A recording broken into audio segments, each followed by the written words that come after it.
தாத்தா விருதுநகரில் தோத்து போயிடுறாங்க. தோத்து போனோடனே பேரறிஞர் அண்ணா கிட்ட போய் ஆசை தம்பின்னு போய் சொல்றாரு, ஐயா இந்த மாதிரி அண்ணா நம்ம காமராஜ் தோத்துட்டாரு அப்படின்னு மகிழ்ச்சி அடைகிறாப்ல, சந்தோஷமா தோத்துட்டாரு அப்படின்னு. ஒரு கண் கலங்கி சொல்றாரு, சந்தோஷப்படாதீங்க ஆசை தம்பி, ரொம்ப சங்கடப்படுவீர்கள். மகத்தான ஒரு மக்கள் தலைவனுக்கே இந்த நிலைமை என்றால் நமக்கெல்லாம் என்ன நிலைமைன்னு எண்ணி பாருங்கன்றாப்ல.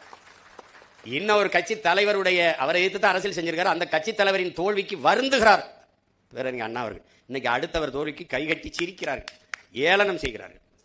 அரசியல் மாண்பு இல்லாமல் போச்சு. அண்ணாதுரை அமெரிக்காவுக்கு போகும்போது நிக்சன் சந்திக்க மறுத்துறார் அமெரிக்க அதிபர். நிக்சன் இங்கே வரும்போது ஒரு இந்தியாவில் ஒருத்தரை சந்திக்க நினைக்கிறாரு, அது நம்ம தாத்தா காமராஜர். அவனுக்கு ஏதாவது அவரை பிடிக்க பாத்திரம் வியாதுன்னு நினைக்கிறாப்ல.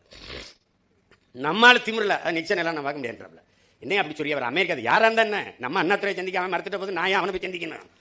எப்படி பாருங்க, அண்ணாதுரை சந்திக்கலையா, நம்மளை சந்திக்கிறாரா, வெறுப்புக்காக அவரை சந்திப்போம்னு நினைச்சு சந்திக்கிறாள் இன்னைக்கு இருக்கு. அவ்வளவு அரசியல் மாண்பும் நாகரிகம் கொண்டு அரசியல் தீண்டாமை துளியும் இல்லாத வாழ்ந்த பெருமக்கள் அன்று வாழ்ந்திருக்காங்க.